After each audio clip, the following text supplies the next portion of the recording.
This is Pop Culture Yearbook. On this show, we pick pieces of pop culture that were important to us in a given year. We then discuss memories and dig into those movies, albums, shows, and more. I'm Brad. I'm Pete. And I'm Giff. And we are going to talk about a little show tonight called The Simpsons. And the movie, actually. Simpsons. There you go.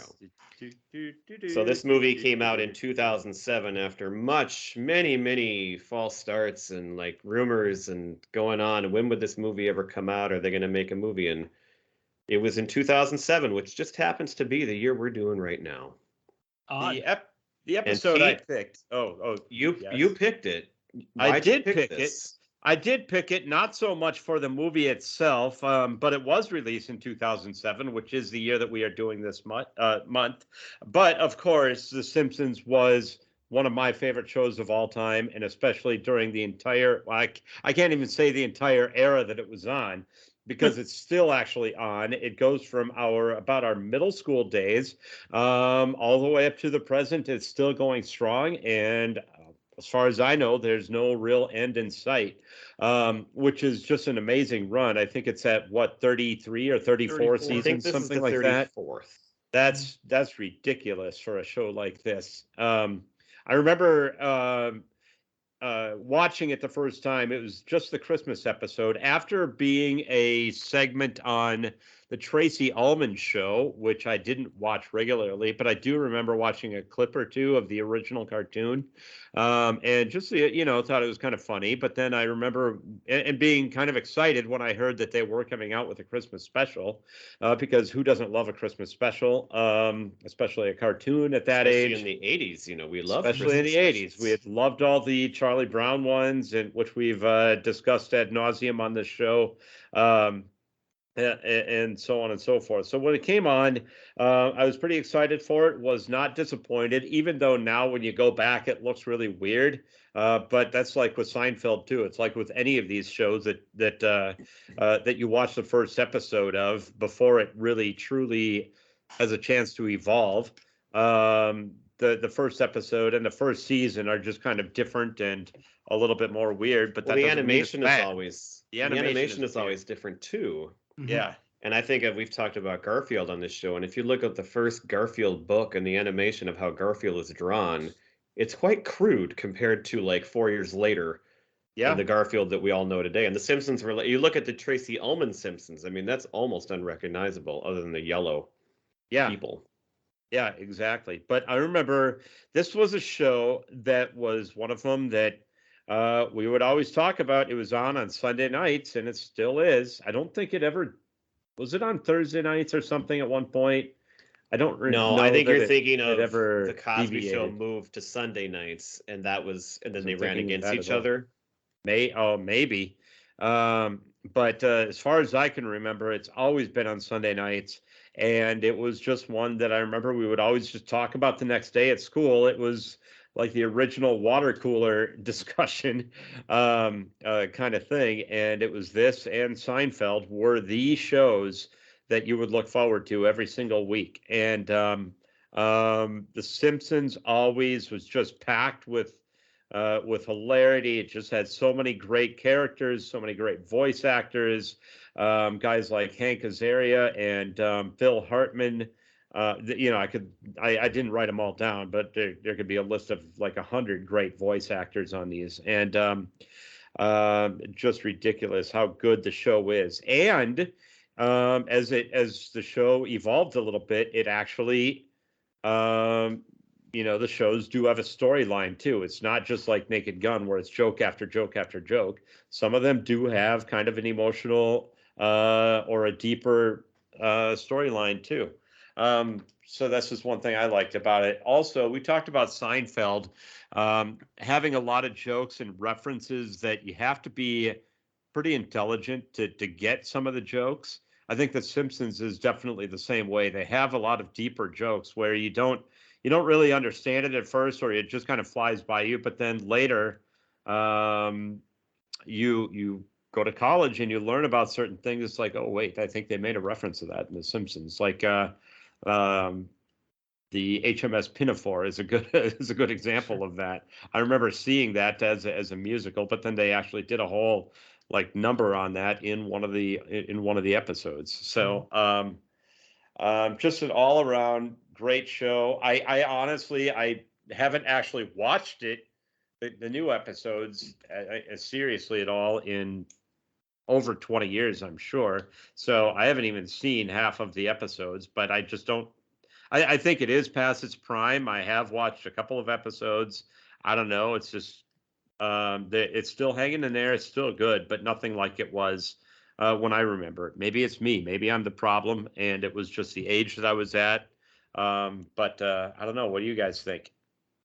Well, my first memory of it is actually not the show so much, but like you heard about the characters as it was starting, and I don't know if I watched it right away or anything like that, but everybody had the Bart Simpson T-shirts with the quotes, and I had a Bart Simpson T-shirt in 8th grade that said "Don't have a cow, man," and that was my first memory of The Simpsons. That seems about right. And I watched the Christmas one, and I watched the show, I mean, quite often after it started. And my memory of the show is actually a little different. I feel like a lot of the classic episodes that we're probably going to discuss later, I feel like I watched with you, Pete. Like you and Haken, our other friend, and Griebel, our other friend, who was. And on a Sunday night, it feels weird that we would have been together that often. But my memory is us sitting around and watching and laughing at those episodes like together. In syndicate, when it became in syndication, we did that a lot for sure. Like in high school, because it was on like every night at 6:30 or something like that as well. That's true too. But we did that too. But I do remember looking forward to it when it came on, the actual new episode on Sundays. But those because it was the same things simultaneously for a while. Those first like 7 to 8 seasons to me are just incredible. There's so many classic episodes that I remember and love. And like you, I haven't watched it since, I don't even know, since probably like 1999 or something. We made a list here of episodes to draft tonight, and I have 20 episodes listed, and every one of them is from the first 9 seasons, or actually, sorry, the first 8 seasons basically. Except I do have 2 Christmas episodes from season 9 and 11 that I have listed, and that's because they're on a DVD that I have, and I've watched them many times. But I wouldn't know them otherwise if they weren't on the DVD. So past season 11, I have no recollection and really nothing to do with the show since then. But there was that gap there before the movie came out. Like I said, there was all this talk about this movie, and are they ever going to make a Simpsons movie, and when's it coming? And so even though I didn't watch the show at the time the movie came out, I was really excited for it. And I know that we went and saw it at the Edina Southdale movie theater. And there was a group of us, and we went out after, and it was a fun night. And you had these really high expectations for the show, or for the movie, I mean, even though, you know, you probably could have been easily disappointed in it in the situation. But I felt like it lived up. And the movie it wasn't one of the best movies I've ever seen. But considering the expectations after all those years and what people would have placed on it, it was a really fun time and a really good movie. And so I was happy to like rewatch it again tonight too. But I was more excited to rewatch the episodes that I watched in preparation for our draft, because those were way fun.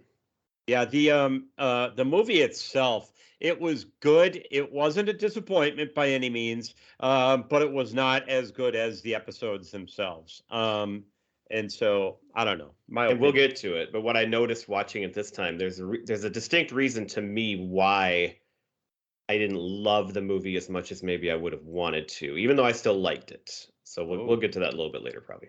I'm curious. GIF? I'm curious. Well, I think I brought this up last month when we were covering Seinfeld. Again, because I didn't get Fox while I was in high school. I started watching The Simpsons heavily in syndication. Like Pete said, it was on, I believe, either right before or right after Seinfeld in the 6 to 7 o'clock hour. Yes. In syndication. And so I would watch 5 episodes a week once I got to college. And then I would also watch, obviously, the Sunday night new episode that came out. I'm a lot like you guys. I have not watched this show in probably, 15 to 20 years. I think it's a precursor to like South Park. It does a great job of satire. It does a great job of lampooning current culture, popular culture that's going on. Much like SNL or anything like that. It's kind of got the pulse of what's going on, and it makes fun of it. It touches on religion. It touches on politics. Kind of brings out maybe some of the absurdity of a subject. So their commentary on any number of subjects is, I always found, to tickle my funny bone. I would find myself laughing out loud at some stuff, but a lot of it you kind of just smiled at and thought, you know what, that's really clever, what they did. But the absurdity of Homer, just, it makes you laugh. He's so dumb and, such a one-dimensional, selfish idiot that it just doesn't disappoint, you just laugh at it every time. So that's my memory of how I was introduced to the show. The movie, I don't remember watching it for the first time. I know watching it this time, it's not the first time I've seen the movie, because as it was going on, I was remembering parts that were coming up. But I kind of tend to agree. I don't think it's the best movie I've ever seen, but I think it's Walk Hard. Correct. But it's a fair representation of what The Simpsons is. Yeah. And because I had not watched the show at that point since, probably in about 5 years, it was fun to see it and, to remember kind of what the characters were up to and what they were like and how they showed the town. So, I thought I had a good time watching the movie. There was, when the show came out early on, do you remember there was just so much backlash around the nation about like these Bart Simpson t-shirts like you had, Brad, about how it's supposedly, because the main one was underachiever and proud of it, it was like encouraging kids to be underachievers, and it was like a little huge rascal. Overblown. Yeah, it was just overblown, like that he was just going to encourage kids to misbehave and everything. But it's like, come on, all of that shit is just overblown. People wanting to make a name for themselves. Right. And Homer's the main character anyway. So really, shouldn't they have been upset that all the husbands of America would turn into, idiots? And well, I think early on, Bart was the main character, and then it sort of evolved to be Homer. Yeah, that's fair. And speaking of our show title, Pop Culture, this is a show that has, even though I don't watch it, it's never like left my consciousness in any way. So one of the greatest thrill rides I've ever been on is the Simpsons ride at Universal Studios in Florida. Yes. And we went there, 12 years ago or something, and it was great. And then we went there a few years ago with our kids, and it was still there, and I couldn't wait. And we went on it like 3 times, and it was so fun. And the little waiting room where they have little clips of things, those are funny. It's so witty. Yeah, yeah. But as a teacher of middle schoolers, junior high kids, I have incorporated Simpsons episodes and clips into my curriculum just about every single year that I've been a teacher. And that's one of the ways I've kind of stayed, with it in my head and like know some of the episodes that fit in well with what I'm talking about. We just watched a clip from one of the early seasons the other day in class, and it's still funny. I sit there and watch it 3 times in a day, and I've seen it 100 times, and I laugh every single time at some of the jokes that are just so funny. See, and there are kids who still watch it at that age now, and I think they always have. But the big thing is it being for whatever the reason it got on Disney Plus, which I still don't understand. That has allowed it to get into this whole other group of kids and new generation where they have access to it and can see it too. Mm-hmm. I thought it was when you said thrill ride and that you went on this thrill ride, I thought you were going to talk about a motorcycle and a sphere somewhere. That would have been amazing. But my kids loved the Simpsons thrill ride too. But even though they hadn't actually watched the Simpsons, mine knew very little. They still enjoyed the show, the ride itself. So it was fun. And there's like all these little references that only I got that are in the ride that you only get if you know the show. Yeah. But it's still fun. So it appeals across generations, I guess is kind of the summary of what I was just saying too there. Yeah. There you go. A synopsis, if you will. Speaking of a synopsis. Good segue, huh? So I'm going to start off with a synopsis of the movie itself, and then we'll just kind of talk informally about it, get your opinions on it. But are you ready for my synopsis? That's why I segued to it. Okay, here we go. Okay, the Simpsons movie begins with a classic episode of Itchy and Scratchy opening on the moon, where they have their classic little battles, and Scratchy gets his way back to Earth and to the White House and is able to launch the entire arsenal, the planet's arsenal of nuclear warheads, back onto the moon just to destroy Scratchy. And it was just a great way to open it, classic opening. As the intro before the actual, and then you do have your sort of modified classic Simpsons introduction from the show. The story itself begins with with Green Day performing a concert in Springfield on a barge in a lake. However, they perish in the lake's extreme pollution after an angry crowd is angry that they are talking about protecting the environment, and so they throw all of their pollution into the barge or into the river or lake, which actually dissolves the barge. This inspires Lisa, who is the intellectual activist of the Simpson family. It inspires her to mobilize the town to save the environment alongside a new Irish boy who is not Bono's son, as clarified in the movie, Colin, who is new to Springfield and becomes Lisa's love interest. And they launch an environmental campaign together. Meanwhile, Homer, the family's well-intentioned but misguided father, adopts a pig from Krusty Burger. He fills up a silo with the pig's waste, treating it as a pet. Marge, the family matriarch and the voice of reason, warns Homer against dumping the waste into the lake. However, Homer, lured by the promise of free donuts, dumps the silo into the newly created lake, instantly causing a major pollution issue. The head of the Environmental Protection Agency, Russ Cargill, presents 5 options to President Arnold Schwarzenegger to fix the issue. Schwarzenegger randomly chooses one and doesn't bother to read what they are, and it turns out to be enclosing Springfield in a giant indestructible glass dome. The Simpsons narrowly escape the enraged mob of townsfolk through a sinkhole in a sandbox that Maggie had discovered after Bart exposes Homer's blunder. They decide to start a new life up in Alaska, where Homer wins a new truck at a carnival game, and they enjoy their new life after Homer wins a new truck at a carnival game.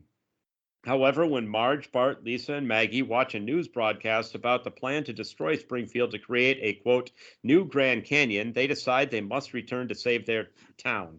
Homer, attached to their peaceful new life, refuses to return, and the family leaves him behind. A surreal encounter with an Inuit medicine woman leads Homer on a spirit quest where he realizes his selfishness.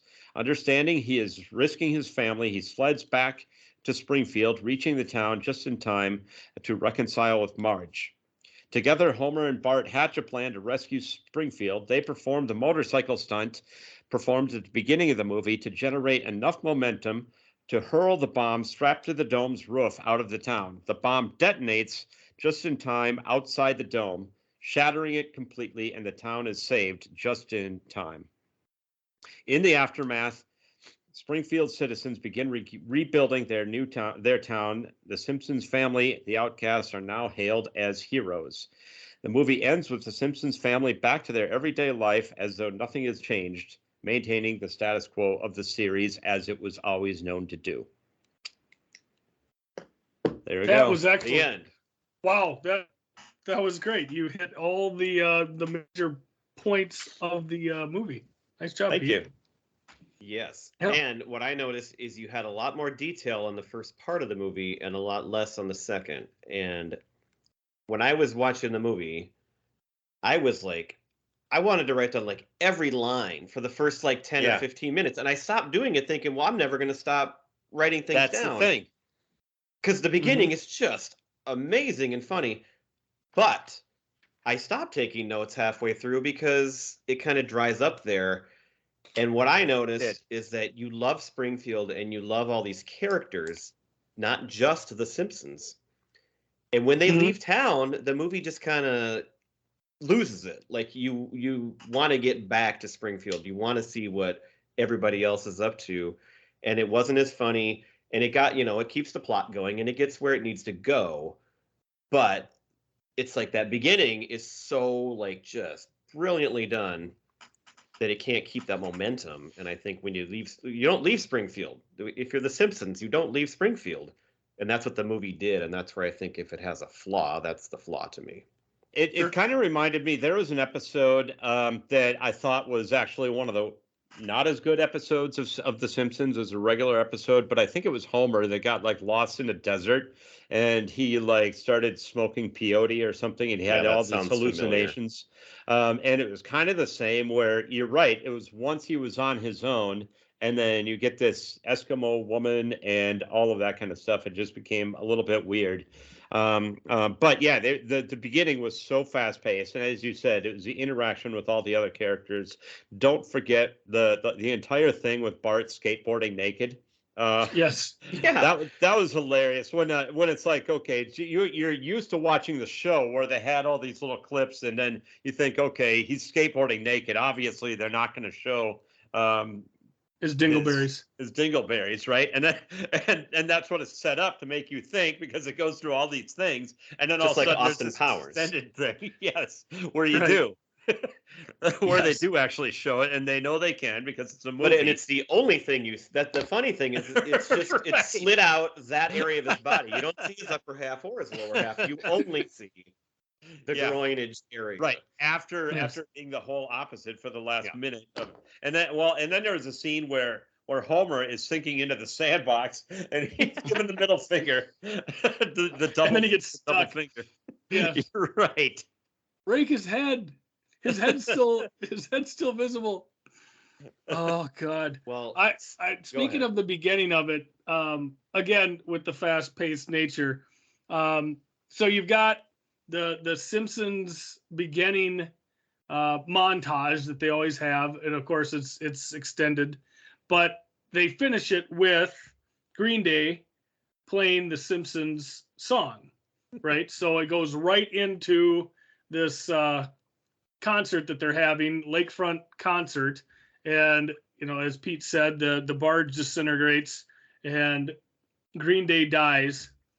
So the next scene is everybody going to church, and they're American Idiot funeral version, and the priest during the prayers goes, for the latest rock band to die in our town. I got two things there. The death of Green Day is funny because it's lampooning the barge as the Titanic. Titanic. And they're playing together and they're going down with the barge. Yep. But you skipped over I don't have too much to add to the Itchy and Scratchy, but I always love like the fake store names and the fake headlines and things the Simpsons have. And there was a newspaper headline after which one's Itchy? I don't even know. Itchy is the mouse. That's what I thought. Okay. So Itchy comes home from all this and the thing says Mouse Hero returns, did everything to save Cat. Right. Yeah. Which is obviously the opposite of what he did. But if you watch the background, there's names of stores and things like that throughout the whole series, which are just hilarious and funny. And if you're not paying attention, you can miss out on other jokes that are in there. Yep. Well, and while they're at church there, Grandpa Abe has like a seizure where he's saying all of these things and he's basically predicting the future. And Marge is the only one that's really paying attention to what he's saying because she thinks it's an omen of what's to come. And in fact, it is. But I love the part where, everybody's kind of freaking out because Grandpa's having the seizure and Homer grabs the Bible and flips through it. And he says, "This book has no answers." And that's so it's such a great, like, just religious joke that even if you're Christian, you should still laugh and think it's funny. Right. But my favorite, there's one other line he has that I think is even funnier, where Marge is dragging him to church as usual. And he says, well, why can't I just worship the Lord in my own way? By praying like hell on my deathbed. Right. And then he says something when he comes in after all the townspeople hear him, and he comes in, praise Jeebus. Yeah. Praise Jeebus. And he says it like under his breath in that voice. That's funny. So dumb. Oh my God. Well, can we go back to the skateboarding scene real quick? Sure. Yes, we can. So we've got Bart, obviously naked, skateboard. He was dared by his dad. By Homer. Well, first, I had another line when they were putting the shingles up, and Homer is getting ready to hit the nail. And you think he's going to slam his finger because of the way he's holding the nail. But really, he brings the hammer back, and it goes into his eye. And then he starts choking Bart. And he says, I'll teach you to laugh at something that's funny. Well, and then they go into daring each other to do stuff, and the dare was that Homer said, I dare you to skateboard through town naked. So he's doing all of this, and of course, as you guys said, like, they're putting all of these things in front of strategically placed in front of Bart's cartoon genitalia. But at one point, he skates by Ralph, and Ralph goes, I like men now. That's a great one. And then only Ralph can deliver it. And then Chief Wiggum finally catches up to him, and his line is, stop in the name of American squeamishness. Back up, though. One thing, Brad, you mentioned the hidden, like, background stuff, the headlines and things like that. When they're right after Homer falls through the roof, when he's roofing, Grandpa is reading Oatmeal Enthusiast magazine. Well, and Abe is hilarious because he has this big experience in the church, and it's, so much happens, but he remembers none of it. And so his reaction afterwards, where he's just like a little kid, is quite funny. And that's the way Abe usually is. He never has, I want some waffles. I wish I could remember. I wrote down right after church somewhere, Homer says to Bart, what am I, Tommy Bahama? What was that in reference to? Because he brought Bart his clothes. He brought him socks and a T-shirt, and he goes, you didn't bring my shorts? God, that was so funny. What am I, Tommy Bahama? So they go into Krusty Burger, and that's where Homer sees the pig because they're shooting a commercial with Krusty the Clown. And once the commercial's over, Krusty, says, kill the pig.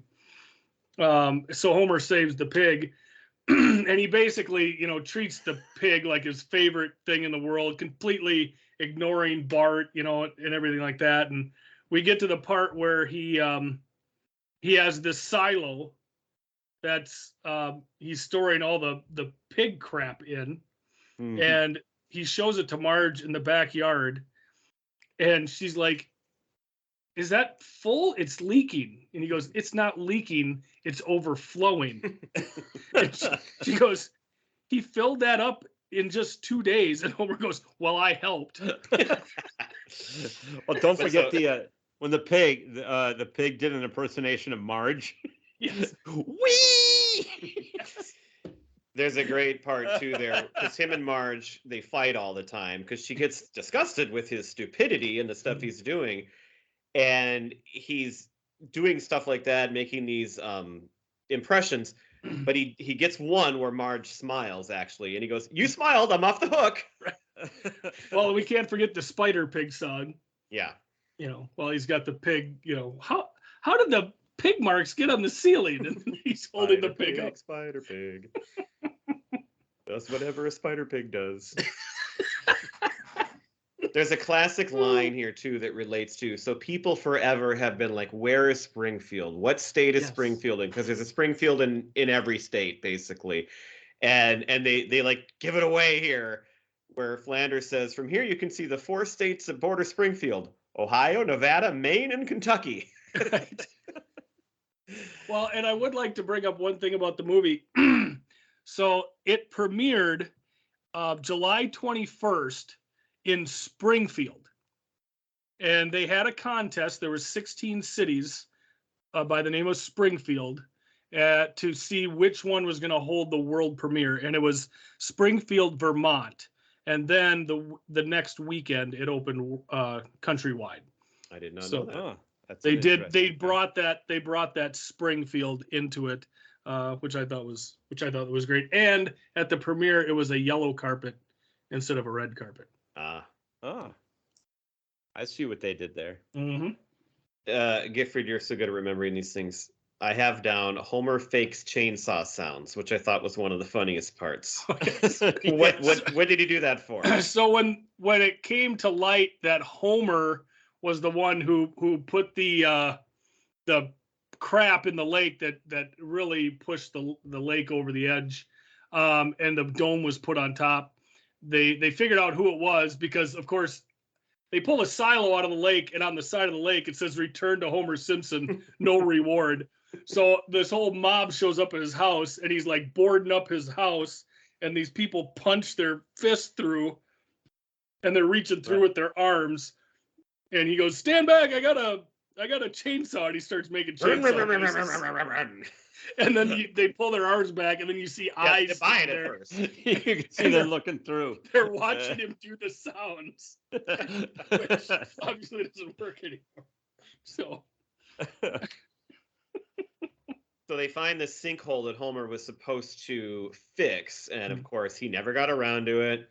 And it's in Maggie's sandbox in the back of the yard, and somehow they just jump off the roof, right? And they just it was the pig who went through it first. Maggie. Well, it was Maggie. Maggie knew it was there Maggie did, because she escaped and through the sinkhole, and you come out outside of the dome. Like something out of Super Mario Brothers. Yeah, so to get away from the angry mob, they all jump through the sinkhole. But Homer, as you said, he's giving the finger to everybody, but he's stuck in the sinkhole. And then there's another great part where he gets just about through it, and they're like, the top of his head is still showing. Claw it! Pete, you say that's like Super Mario Brothers. How great would have it been that as people went in, they made that sound when you go down the pipe, like the boom, boom, boom. Yeah. Oh, that would have been genius. That would have been a genius little add-in for. Yeah, I mean that's right up their alley. Yeah, why the angry mob didn't just chase everybody through the sandbox, I didn't get, but it was, that's part of the something plugged it. Oh, the whole house. Yeah, the whole house got sucked in and plugged it. That's why they couldn't follow. Oh, maybe that was it. Okay. Yeah. Like Poltergeist. All right. And then Mr. Burns has a great line where he said, "For once, the rich white man is in control." Well, after they all sunk in, they're like, well, they're China's problem now.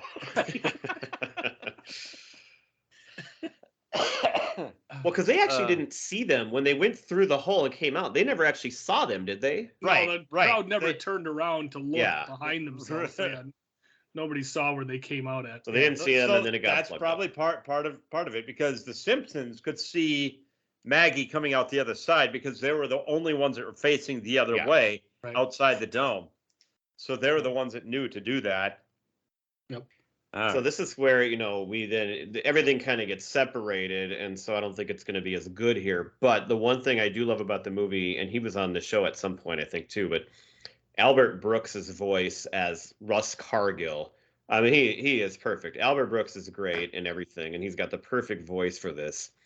And so I really enjoyed his participation in this movie.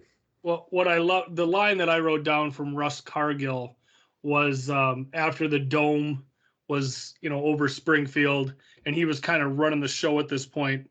And somebody goes, "I think you're getting, you're mad with power."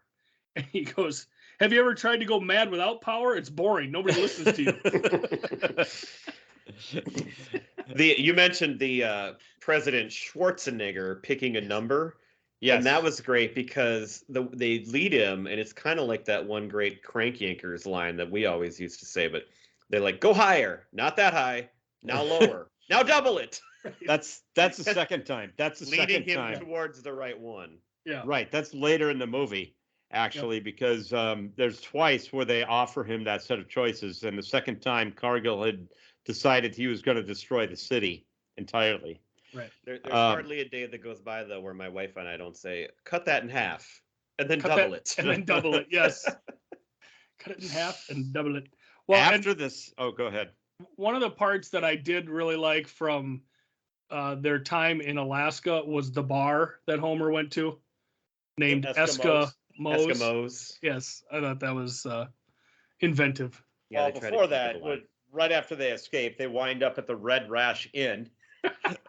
and then there's cops that are coming after him, and Marge sees them, but then they're just going to the hotel to make out. Just have a little rendezvous. Guy cops. Yes. Oh yeah, right. Then they get to the carnival, and there's a carnival guy there with the thing. What was it? You pay $10. You had to pay $10 for 3 chances, and you had to be able to motorcycle around the sphere, and then you would win the pickup truck if you were able to do it. And so Homer just immediately fell over the first time, and the second then got a little better. Yep, and then he gave him a fourth try. Yeah, he actually didn't make it in 3. Right. Because the guy liked seeing him hurt himself so much. Yeah. And well, it was Maggie, of course. Maggie's always the smart one that comes up with a plan. Or excuse me, Lisa tells him to accelerate when he gets to the top, and then he's able to do it. And then now they have a pickup truck. Just that simple. Right. So they go to Alaska. I hardly have any more notes here. So you guys got parts you liked. The one part that I did like later in the movie was when it comes to pass that I can't remember if the townsfolk found out that they were going to be blown up. How the church and Moe's are right next to each other. Yes, and the people came out of each one and went to the other one. All the religious brilliant people joke. said, "Screw it, we're gonna go get drunk," and all the drunks went, "Oh God, we better go ask help from God at this point." That was one that I'm glad you brought up. There's also a part where there's a robot who is trying to disarm a bomb, and there's so much pressure and he can't do it. The robot shoots himself in the head. And Wiggum's like, I knew he'd talked about it, but I didn't really think he would do it. I do want to get to my point earlier about how the show can get kind of deep and emotional at times, where Homer is by himself in Alaska, and Marge had taped over. She had a wedding, a videotape of their wedding, but then she taped over it, and so he's watching it, and it's the video where Marge is telling them the plan where they're basically breaking up, and they're leaving him and going back to Springfield to save all the people they care about. But then it cuts out, and then it goes to the wedding dance, which is the song "Why Do Birds Suddenly Appear?" That one. That's in a previous Simpsons episode, and it's kind of their love song.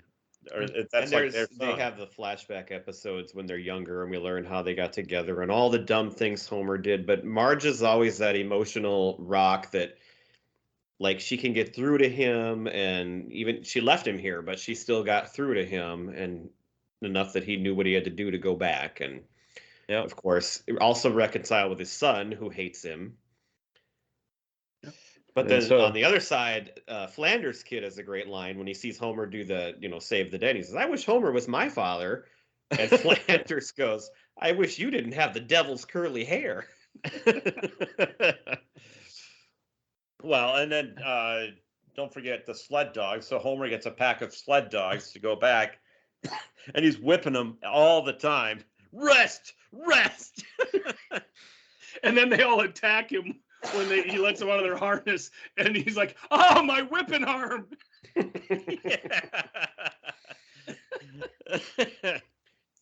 With all the reuniting at the end too, the other Lisa met this Colin, who she just fell head over heels for, and then got separated from. And Milhouse has a great line where he sees her first and says, "Lisa, Colin's dead." And she believes, and then Colin walks out, and Milhouse just runs away and says, "I got her all warmed up for you."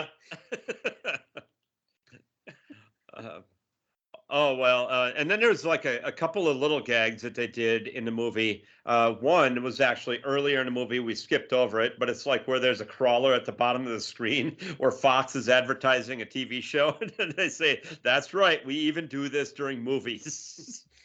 Well, and there's a good fourth wall thing, too. At the Homer at the beginning says they're at a movie. And he's like, what are we doing here watching something we could, paying for something we could watch for free on TV? And then he says, and he points directly at the audience and points it out to us too, which is a wonderful use of that breaking of the fourth wall there. Yeah. Well, and then at a dramatic point, this is when Homer is about to go back on those sled dogs. It's the movie cuts, and then it says to be continued. Right. And then it just says immediately, and then it just resumes where it left off.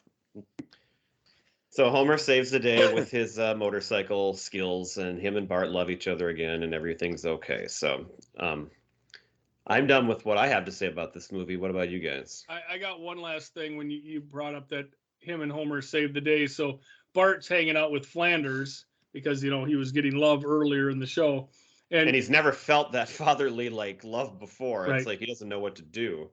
So I love the part, the thing that gets Bart away from Flanders is Homer tells him, I'll let you hold the bomb. That man just gets me. He gets me. Well, and when he first disappoints Flanders, Bart his whole body does the thing where he's getting choked. Right. But he's not getting choked, and he doesn't know what's happening because he expected him to grab him by the neck, but another didn't happen. Oh, yeah. That's a good movie. It is. Well, one of the funniest things is during the closing credits where Tom Hanks just comes on and he goes, I'm Tom Hanks. If you see me in person, please leave me be. That's good. Are we ready to talk about the show again? I think we are. We can go back and we got a little draft here for our listeners tonight, is what I understand. And so we drew numbers, or we played odd or even beforehand. And I get to be the first pick. What we're going to do is we're going to pick our top 5 Simpsons episodes of all time. Yes. Very difficult choices here. So I don't know how you guys did this. I did it with Seinfeld. I went through IMDb and I could recognize a ton of titles by my memory. Mm-hmm. And then there were a few I kind of read the synopsis to see. And some of them I knew I liked that episode for one thing. And then I realized, wow, it was kind of like Seinfeld. Oh, but this was in it too. Mm-hmm. And it was jumped up to the top of the list again. So it was fun to relive this. And I watched about 7, 8 of these in the last couple nights. And they're so funny. These early season ones. And I'm sure it's probably still funny, but in my mind, the show doesn't even exist anymore, really. It's weird. Well, exactly right. I don't have, I'm too cheap to have Disney Plus. So what I did was I just sat down and thought about great lines that I still use or that I love from this show. And I would just think about those, and then I would type them into my phone to figure out which episodes those awesome lines come from. So that's primarily what I did because my memory. And you remembered enough lines to come up with enough episodes? Yeah. That's great. Yeah. Nothing wrong with that. Shall I proceed with my number 1 So pick? What is the first pick? What is the best Seinfeld? Simpsons episode, Pete, ever? Don't snipe my episode here, Pete. I think I know what you're going to pick, but I want to hear it. Well, it's really one episode that I'm going to pick, but it could count as 22 because I'm going with 22 short films about Springfield.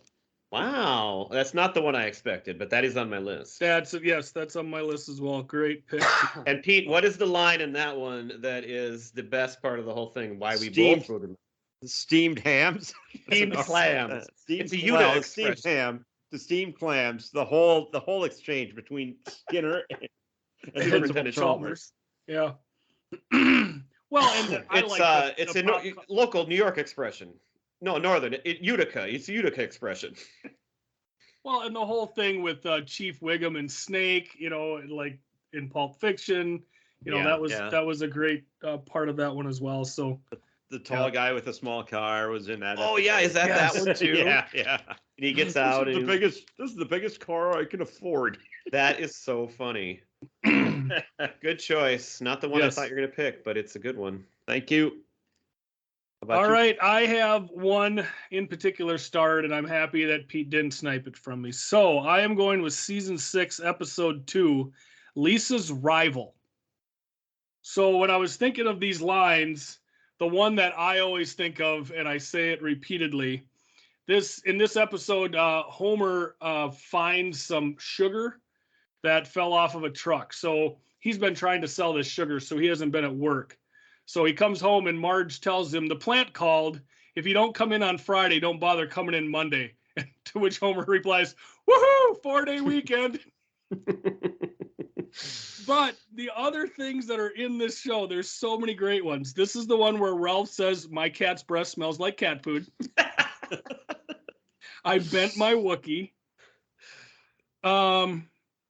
They also had in there the Lisa's rival, played by Winona Ryder. She's like super smart, and she goes to this girl's house, and they run into her dad, who's super smart, and they play an anagram game. Oh yeah. And they have they take a person's name and they switch it around to describe that person. So the first one was Alec Guinness, and the girl right away says genuine class. So the next one for Lisa is Jeremy Irons. And all Lisa can come up with is Jeremy's iron. And I always, here, Lisa. What's that? Here's a ball. Right, yes, exactly. Maybe you can play with it. Oh my God. That's a funny one. All night. We're only on 2 episodes now. So you guys didn't take either of the 2 kind of I expected to go. So I don't know what to pick here. We know which one you're picking. You do? Yeah. I don't think you do, because there's 2 that are equal. And I could pick others too. I'm going to go with the first episode I always think of, Mr. Plow. Uh-huh. Where Homer gets the big snow plow, and he makes an ad on the local access channel they stay up all night to watch. And then Barney gets his own plow and takes him over and does a duet with Linda Ronstadt. And there's just so many great lines, and it's all about Homer, and he goes through so many things in it, and it's such a classic episode. And that was season 4, episode 9, Mr. Plow. I'm happy because the one I was actually thinking of taking at number 1 is still available. Mm-hmm. Wonder if this is the one I was thinking of. The Cape Fear. You sniped it. Fear. That is one of my next choices, but it's still not the one that I thought. Oh, all right. I love that one. What I love about this one. Hello, Mr. Thompson. I think he's talking to you. That's the best. best. That's the exact line that I have written down from that episode. What's great is, if you don't like your neighbors, you can just leave when you're on a houseboat. Like all the other neighbors immediately leave. Well, and this is we the drive episode through that cactus patch. Yeah, let's do it. No. 2 to go on. This coffee's too hot. This is also the one where Homer comes barging into Bart's room and he goes, Bart, you want to see my new chainsaw and hockey mask? Yeah. When he's already just laying there terrified. Well, and this one, it's so great because I don't know if you were, Gifford, I think you were, but the rest of us were just huge fans of Cape Fear, the movie. Like, that was just like one of my favorite movies ever in high school. And so of all the movies for them to do this random takeoff on, to do Cape Fear was just like the perfect combination, and I just loved it so much. Well, and this one also has Chief Wiggum's line of "Bake 'em away, toys." Oh, there it is. We say that on this podcast all the time. Exactly. Sideshow Bob, because they only have 3 fingers, has LUV and HAT. Yeah. Long A. Long A. Oh, God. All right, Giff. All right. Well, it's still there, so I'm going to take it. Season 4, episode 12, Marge versus the monorail. There it is. Yeah. I thought that was going to be number 1. I figured that would be number 1 too. That's why I figured I was safe with my favorite one. And this, then I thought I was going to get it here, but you took it. Phil Hartman is Lyle Laney. Leonard Nimoy has a spot. We got the monorail song, which is outstanding. One of the things I have in here is the part where Homer's leaving work and he's doing the Flintstones song. Yes. Simpson, I watched it last night. Simpson. Homer Simpson, he's the greatest man in history. From the town of Springfield, he's about to hit a chestnut tree. Stop. It's just so good. So yeah, and that one was written by, you know who wrote that episode? Well, Conan O'Brien helped him. Conan O'Brien. Yeah. Yep. And I read a thing about that, you know, it's considered like, that's why I can't believe it took 5, but it was considered one of the greatest classic episodes. But Yeardley Smith, who plays Lisa, she hates it. She thought it was just a totally stupid episode and didn't stand for what they did. And I thought, are you kidding me? I don't know. Something about it was too out of the usual for what they had been doing, I guess. Oh my God, that's such a great episode. I mean, when you have Phil Hartman play a major role like that, it's always going to be good. Yeah. Right. Yep. All right. And that was one that they ripped off of The Music Man, where again, a lot of people might not pick up on that. My next choice, again, I've got so many options here. I'm going to go with one I watched the other night, which I think is just, it's so funny from beginning to end. And it is called Homer's Enemy. And that is Frank Grimes. Grimy. Yes. And in this episode, you've got the Frank Grimes character, which is brilliant. And he's so exasperated by Homer having this life of luxury, in his opinion. And Grimes has been through hell and back. But you also have Bart buying the factory downtown, which is such a great side plot going on. And then Milhouse working for him. And every time Frank gets disgusted and tries to complain about Homer, Frank and Carl and Lenny are just laughing it off, like, "Oh, that's just Homer." And it just drives Grimes basically to his death at the end. And even at the end, they're at the funeral, and Homer falls asleep and is snoring and says, "Turn off the TV, Marge." And everybody just starts laughing their asses off. Oh, Homer. And that is one of my favorite episodes. Frank Grimes, Homer's Enemy. Season 8. That is other than those 2 Christmas episodes I brought up, that is the most recent episode that I actually have written down. Season 8, 23. Excellent. Pete. All right. I am going to go with what you might consider a sleeper pick. It's a sneaky favorite. I'm going to go with the Summer of 4'2" in season 7. This is where they go, and Lisa kind of goes off on her own, makes some new friends, and everything. At the beach? Yeah. Okay. Yep. I love this one. And she has kind of this little depressive state, and she doesn't want to pack anything. And Homer picks up her suitcase. "Well, it's packing awfully light, eh? Well, maybe you're just getting stronger." "Well, I am eating more." Well, and then later, after Lisa goes through this transformation, Milhouse comes back and tells them about it. And he's like, "And she looks like Blossom." Yep, oh God, that's such a good one. I didn't remember it by title, so that's probably why I missed that one. But that's one that definitely stood out. I feel like we watched it together.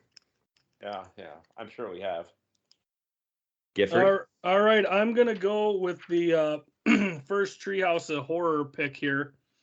I'm gonna go with season 6, episode 6, Treehouse of Horror 5. No, I'm sorry, season 7, episode 6, Treehouse of Horror 6. That's the one with groundskeeper Willie as Freddy Krueger. Also has the 3D Homer in it, which was really cool. Oh, I remember that one. So I am gonna go with that as my third pick. Okay. I got 4 more here I really want to pick. I'm going to go with one I watched last night, which I had listed, but I moved it up in the pecking order after watching it. Season 6, episode 1. It's called Bart of Darkness. And this is the one where they get a pool and it's so hot and it becomes a takeoff on Rear Window, the Alfred Hitchcock movie with Jimmy Stewart. Lisa becomes everybody's favorite because Bart falls out of the treehouse and breaks his arm and spends the whole summer in his room in the dark. And she gives him a telescope, and that's how he starts to see things. And he thinks that Flanders kills his wife. And then Martin gets a pool, and everybody leaves Lisa, and they become his friend for a while. But I love Rear Window. It's one of my favorite movies. And so the takeoff on that, but if you watch the episode, it's another one. It's just funny line after funny line. And it's so well done. And I love it when they have those reversals where Lisa gets popular for a while and Bart's having this hard time. And a lot of my favorite episodes are about Homer, but this one is more about the kids. All right. I'm going with season 2, episode 17, Old Money. And what's funny about that one is that the scene where Grandpa Simpson finally meets a girlfriend in the nursing home, and he comes back because the Simpsons had to take him out for a day, and he didn't want to go because he had this date and everything, and so he's wanting to rush back, and he goes, "Hot diggity dog, I've got a date with an angel." And the other old guy says, "You don't know how right you are, Abe. She died." She died.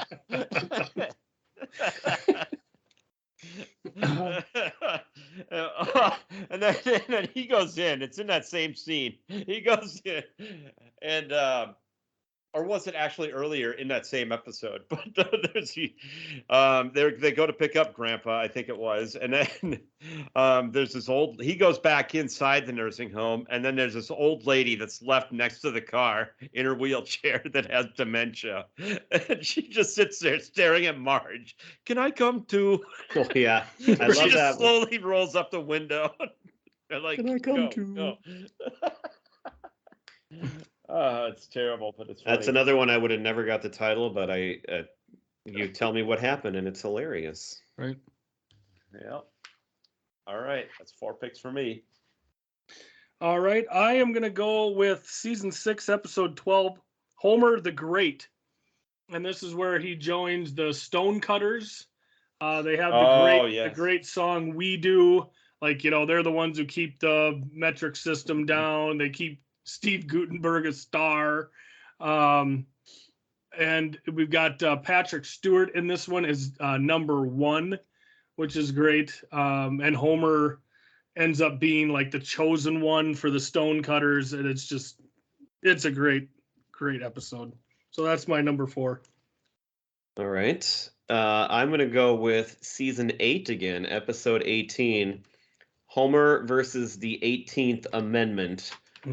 Which is where the Springfield institutes prohibition again because Bart gets drunk at a St. Patrick's Day parade. Oh, that's right. And Rex Banner comes in to clean up the town, and speakeasies are back, and Homer is actually the mastermind behind getting these bowling balls full of beer into Moe's. And it's so brilliant. It's another just brilliant lampoon on a real, like historical time period and everything. And again, that reversal. Homer's actually smart for a while. And he tells Marge what he's doing, thinking that she's going to be so pissed at him. And she goes, "Homer, that is so clever." And she thinks it's great because she doesn't believe in this law either. And if you do break this law, you're supposed to get catapulted. And so at the end, Homer's about to be catapulted. And then they find some more words on the parchment. And they find out that it was actually repealed right after it was put into place. And Rex Banner gets catapulted instead, and the town goes crazy. And the last line is Chief Wiggum asks Homer, "How long will it take you to fill this town up with booze again?" And Homer says, "Well, I'm done with that." And the mob guy whispers in his ear, 4 minutes. And then everybody's drunk and everybody's happy again. That one is so witty and so great. This is my last pick now, right? I have a lot to pick from here that so do you guys haven't picked. But I'm going to go with Bart Sells His Soul. The episode where he sells his soul by writing it down on a piece of paper and gives it to Milhouse. And he just feels empty. He thinks it's a joke at first, but then he just feels empty throughout the whole episode. And he's trying to get it back. And just a hilarious episode. And this is the one where we hear the line, "Alf, Bart, he's back." In Pog form. In Pog form. There's a bunch of other I can't even remember all the great lines. I just remember that being a really great episode. I remember that one. Oh, well, I remember when right after he had sold it, there's like movers or workers in the yard, and Bart goes, "Do you remember seeing a little boy carrying a piece of paper?" And one of the workers goes, "Oh yeah, you don't forget a thing like that."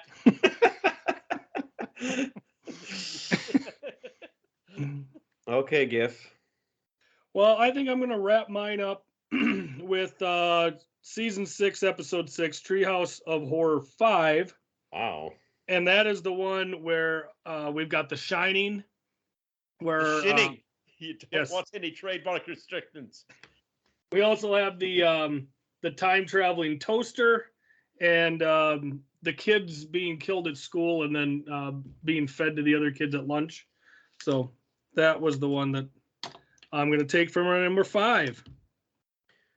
All right, I got 2 left that I really wanted to pick, and they're both sitting here. So I'm trying to figure out which one to pick. And I'm going to go with season 6, episode 18. A Star is Burns. And that is where they have the Springfield Film Festival, and John Lovitz comes on as the critic, who had a show called The Critic at the time, and you have man getting hit in groin by football, and Homer's on it, and Marge trusts him to do it, and he doesn't. And this is another great, awareness line where they said something about, I'm so sick of these crossover TV shows, Bart said it, while they're doing one.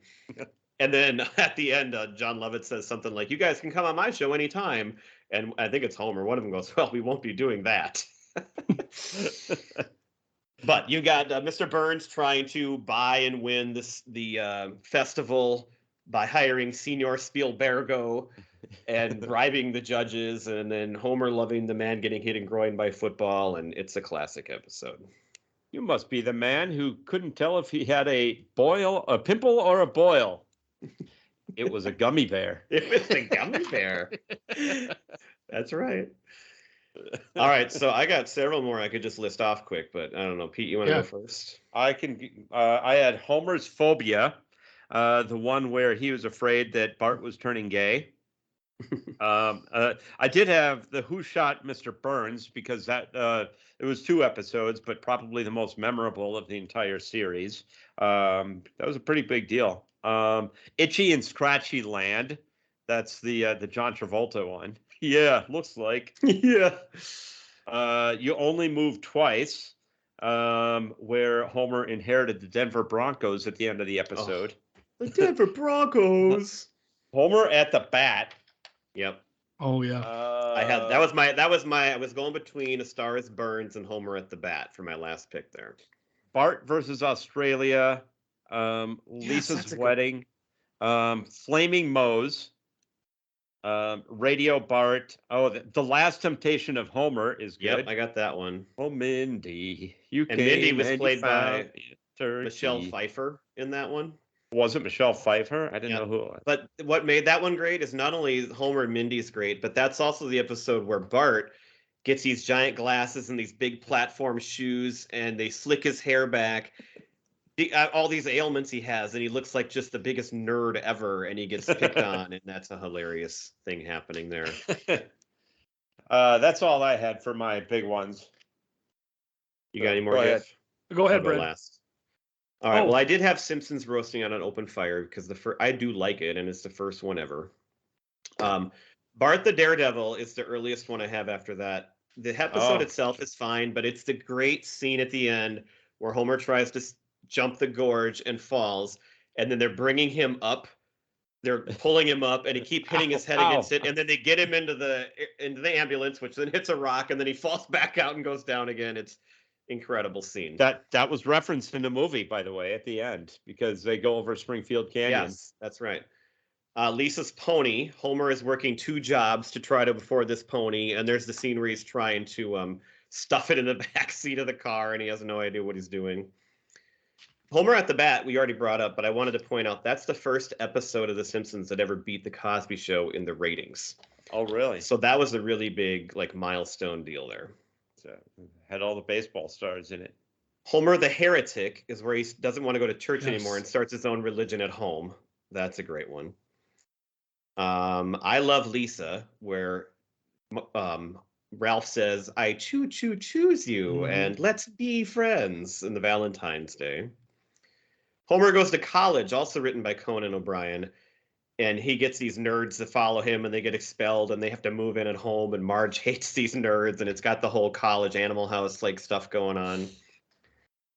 Bart on the Road, Pete. I thought you might have this one. We watched this one together. This is where yeah, Bart, I know what you. they somehow rent a car, and him and Nelson and Milhouse, and I think Martin too. Yeah, they go to Knoxville, Tennessee to see the World's Fair because they opened up some old atlas. Nelson went too. I said that because he's the one when they go Martin. through Branson, they hear Andy Williams, and he thinks he wasn't going to sing Moon River, but he did, by golly. And that's also where Lisa goes to work with Homer in that episode, so that's a great one. The Itchy and Scratchy and Poochie show, where Homer plays the new character Poochie. Yep. And then I have two more. It's Miracle on Evergreen Terrace in season 9. It's the Christmas one, which was great. And in season 11, the Christmas one was called The Grift of the Magi, and Gary Coleman is in it, and that's a great one too. Those are all the ones I had. Excellent. I've got a couple more, but again, mine are based off of like 1 or 2 lines. I've got season 6, episode 50, Homie the Clown, 15, I should say. That's the one where Homer is auditioning to take over for Krusty. And there's this scene where he's practicing on the mini bike and his pants get caught and his pants come down and as he's rolling past Krusty, and Krusty looks at the guy and goes, burn that seat. I totally remember that now. There's another one, season 14, episode 14, Mr. Spritz Goes to Washington. And there's this old representative, and he has a heart attack. And Marge goes, quick, somebody perform CPR. And Homer goes, I see a bad moon rising. And Marge goes, that's CCR. that just kills me every time. And then, of course, the last one I'll mention here, we always have the great parts where Bart pranks Moe at the bar, and Moe gets so mad. Well, in season 7, episode 17, Homer the Smithers, where Homer takes over for Waylon Smithers, and Mr. Burns is upset, and he's trying to find Smithers, so he calls the bar, and he asks for Waylon Smithers.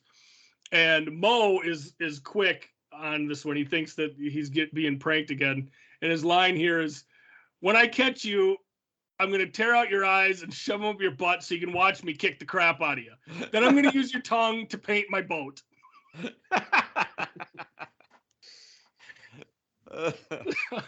Just so many great lines from this show over the years.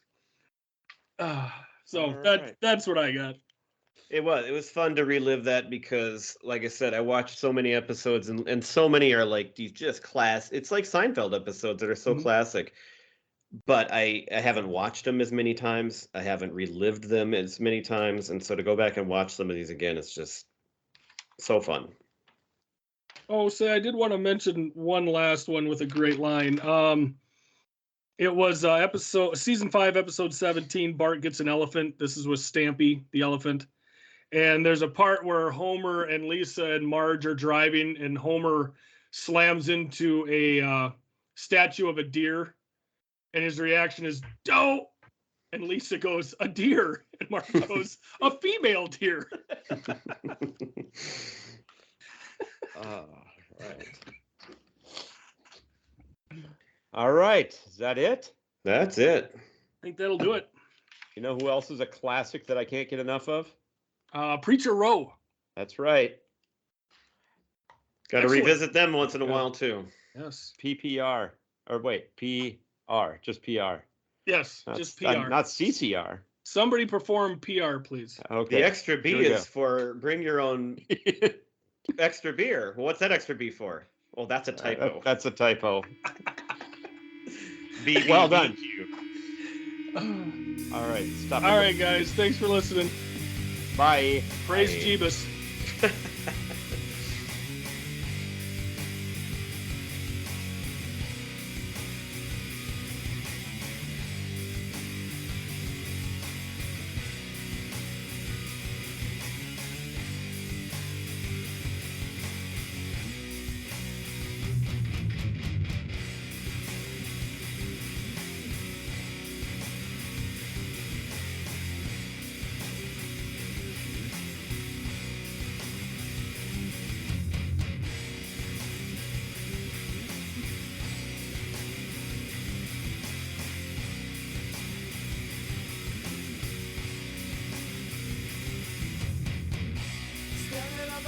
killed me. No one's here to comfort me. Sorry for what I have done. Sorry that your son is gone. 7 steps and it will be my last. Hands tied, tell me on my back. I turn and I look to you. I'm scared but there's nothing I can do.